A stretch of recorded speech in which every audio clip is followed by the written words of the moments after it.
বাংলা চলচ্চিত্রের কিংবদন্তি নায়িকা সুচিত্রা সেনের পাবনার পৈতৃক বাড়িটি অযত্ন অবহেলায় জীর্ণ অবস্থায় পড়ে রয়েছে। আজকে আপনাদের মহানায়িকা কিংবদন্তি নায়িকা সুচিত্রা সেনের পাবনার বাড়িটি ঘুরিয়ে দেখাবো। দর্শক শ্রোতা, আজিম চৌধুরী জমিদার বাড়ি ভোলাই বাস স্ট্যান্ড থেকে উঠে এখন যাচ্ছি পাবনা জেলা সদরে।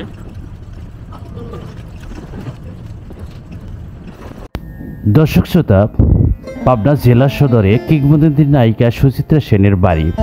আর সেই পাবনা জেলা যাওয়ার পথে দৃষ্টিনন্দন ভিউ দেখতে দেখতে আসুন পাবনা জেলা সম্পর্কে কিছু তথ্য আমরা জেনে নেই। পাবনা জেলা বাংলাদেশের মধ্যভাগের একটি জেলা ও প্রশাসনিক অঞ্চল। উপজেলার সংখ্যা অনুসারে পাবনা বাংলাদেশের একটি এ শ্রেণীভুক্ত জেলা। এই জেলার মধ্যে দিয়ে বয়ে গেছে ইছামতি নদী। এই জেলায় ঈশ্বরদী উপজেলায় ঐতিহাসিক হার্ডিস সেতু এবং তার পাশেই লালন শাহ সেতু অবস্থিত।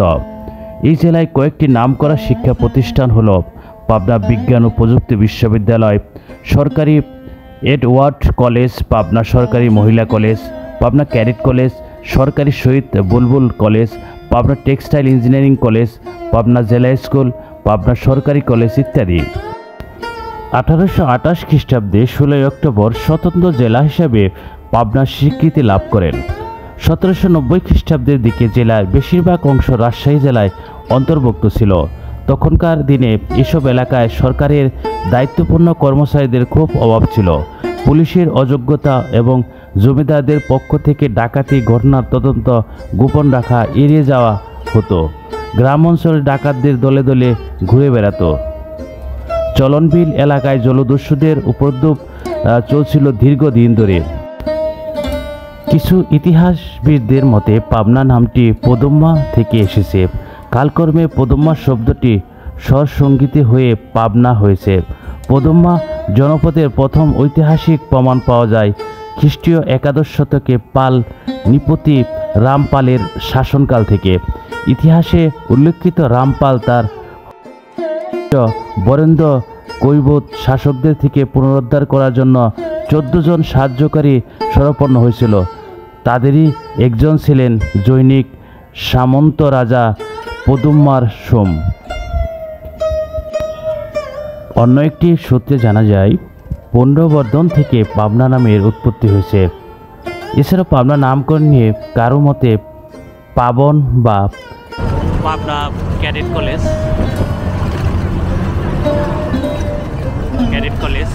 অনেকটা দৃষ্টিনন্দন জায়গার মধ্যে পাবনা ক্যাডেট কলেজটি।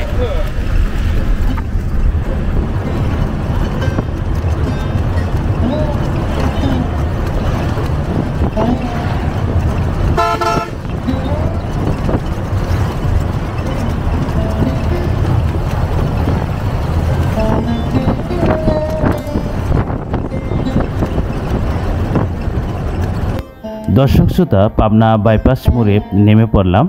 আর এখান থেকে অটোরিক্সা নিয়ে আমরা কিংবদন্তি নায়িকা সুচিত্রা সেনের বাড়ি যাব। কিভাবে যাচ্ছি সব কিছু দেখাচ্ছি। দর্শক শ্রোতা, ভ্যান এখানে বাইপাস মোড়ে আসলে, পাবনা বাইপাস মোড়ে আসলেই আপনারা ভ্যান পেয়ে যাবেন। ভ্যান দিয়ে পাবনার দর্শনীয় স্থানগুলো ঘোরার জন্য রিজার্ভও নিতে পারবেন। আমি কিংবদন্তি নায়িকা সুচিত্রা সেন 1931 সালে 6 এপ্রিল পাবনা জেলার হেমসাগর লেনের এই বাড়িতেই জন্মগ্রহণ করেন সুচিত্রা সেন। 9 ভাই বোনের মধ্যে সুচিত্রা ছিলেন পঞ্চম। বাড়ির ছোটরা ডাকতেন রাঙাদি বলে। মা বাবা নাম রেখেছিলেন রমা। পরিচালক সুকুমার দাশগুপ্তের সহকারী নীতিশ রায় তা বদলে রাখেন সুচিত্রা। শৈশব পাবনায় মহাকালী পাঠশালায়, খাতা কলম তার নাম ছিল কৃষ্ণা দাশগুপ্ত। পাবনা শহরে গোপালপুর মহল্লার হেমসাগর লেনের 5 কক্ষের একতলা পাকা প্রত্যেক বাড়িতেই সুচিত্রা সেনের শিশুকাল, শৈশব এবং কৈশোর কেটেছে।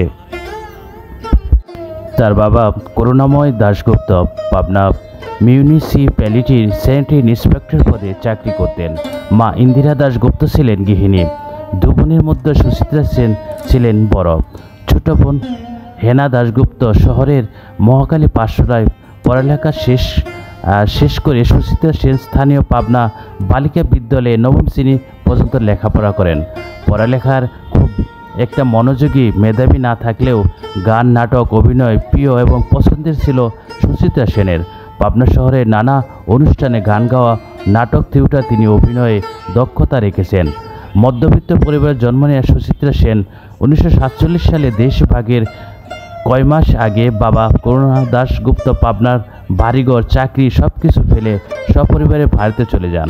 কলকাতা যাওয়ার বছর দুয়েক পরে সেখানকার বনেনী পরিবারের ছেলে দেবানাথ সেনের সঙ্গে রমা দাশগুপ্তের বিয়ে হয়। পরে তার নাম হয় সুচিত্রা সেন। আর বিয়ের পর স্বামীর পদবিতে রমা দাশগুপ্ত হয়ে যান রমা সেন। বিয়ের 2.5 বছরের মাথায় 1952 সালে শেষ কোথায় নামে একটি বাংলা ছবিতে তিনি প্রথম অভিনয় করেন। অজ্ঞাত কারণে ছবিটি মুক্তি পায়নি। এরপর 1953 সালে নায়িকা হয়ে তার অভিনীত প্রথম ছবি 7 নম্বর কয়েদি ছবিটি মুক্তি পায়।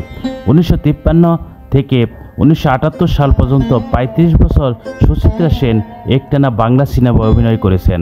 স্বামী দেবানাথ সেনের প্রবল আপত্তি থাকলেও সুচিত্রা সেনের মনের তাগিদে নিজেকে অভিনয়ে জড়িয়ে রাখেন।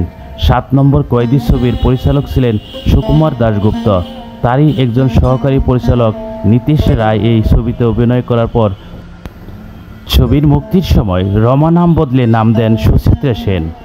এরপর থেকে কিশোরী বেলার বান্ধবীদের রমা, বাবা মায়ের নাম রমা দাশগুপ্ত থেকে স্বামীর পদবি নিয়ে রমা সেন সর্বশেষ স্বপ্নসুন্দরী সুচিত্রা সেন হয়ে যান।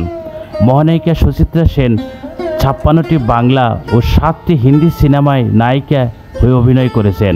উত্তম কুমারের সঙ্গে জুটি হয়ে বিশ্বে ব্যাপক আলোড়ন তোলেন তিনি। 1978 সালে উত্তম কুমার মারা গেলে সিনেমায় অভিনয় বন্ধ করে দেন। বাড়ির ভিতরে প্রবেশ করা যায় না। গেট বাড়িটি জেলা প্রশাসক পাবনার তত্ত্বাবধানে।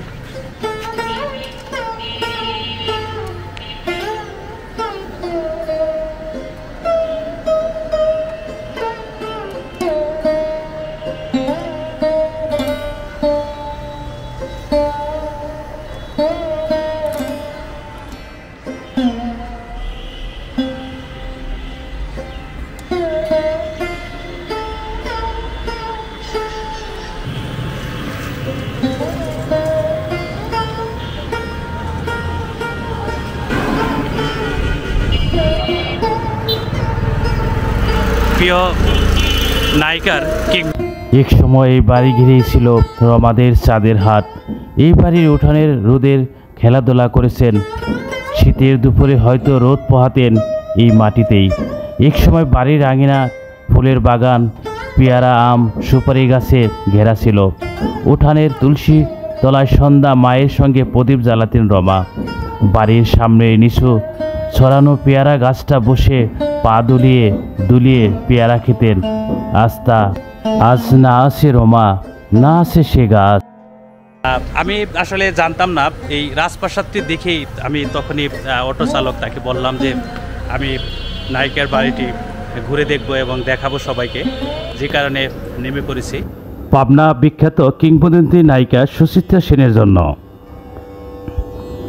এই পাবনা শহরে সুচিত্রা সেনের পৈতৃক বাড়ি সংলগ্ন এই রামগোপাল চাকির জমিদার বাড়ির অবস্থান। শোনা যায় 1850 সাল বা তার কাছাকাছি সময় চরণবিলের 1/3 এবং আশেপাশের জমি নিয়ে এক বিশাল বড় জমিদারি ছিল। লিটল জমিদার এই জমিদারদের বলা হতো। হারাধন চাকি এই জমিদারির তৎকালীন মালিক ছিলেন। তার পুত্র রামগোপাল চাকি খুব মেধাবী ছিলেন।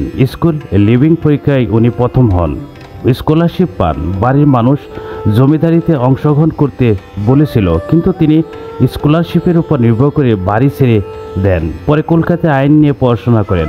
শেষে তিনি সরকারি কলেজে যোগ দিয়ে অসম এর ডেপুটি কমিশনার আর শেষে আলিপুর কোর্টের জজ হিসেবে দায়িত্ব পালন করেন। সুবিচারের জন্য তিনি রায় বাহাদুর খেতাব পান।